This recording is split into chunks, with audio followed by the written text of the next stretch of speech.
সহকর্মীবৃন্দ, আসসালামু আলাইকুম রহমতুল্লাহি আবরাকাত। শুভেচ্ছা নেবেন।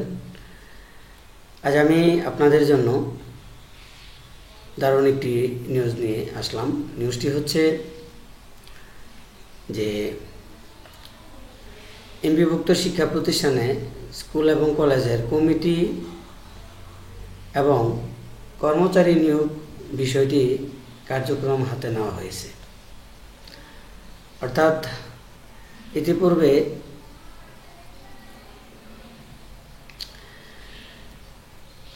বিদ্যালয়ের ম্যানেজিং কমিটি কলেজের গভর্নিং বডির হাত দিয়ে তৃতীয় এবং চতুর্থ শ্রেণী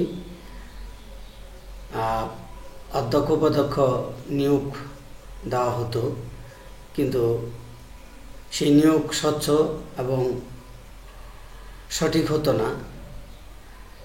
তথাকথিত বলা হতো যে অধিকন্তু নিয়োগগুলো অর্থাৎ উৎকোচের বিনিময়ে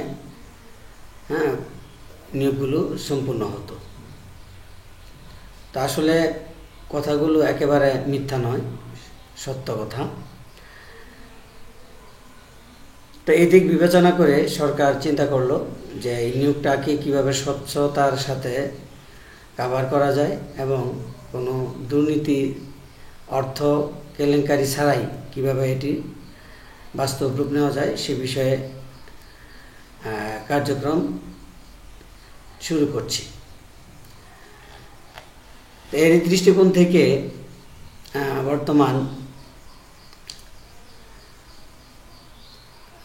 সম্মানিত মোহাম্মদ নুরুজ্জামান স্যার মহোদয়, যুগ্ম সচিব গণপ্রজাতন্ত্রী বাংলাদেশ সরকার, তিনি তার ফেসবুক পেজে 28/3/2025 তারিখে উল্লেখ করে যে স্কুল কলেজ শিক্ষা প্রতিষ্ঠানের সভাপতি হতে এত আগ্রহ কেন, এই প্রথা নিয়ে এখন ভাবতে হচ্ছে।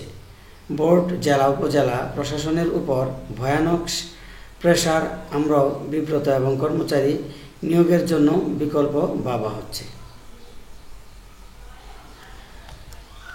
স্যারের পোস্টটি স্কুল কলেজ মাদ্রাসা কারিগরি শিক্ষা প্রতিষ্ঠানের প্রশাসনের কার্যকরী ক্ষমতা রদবদলের ইঙ্গিত দিচ্ছে।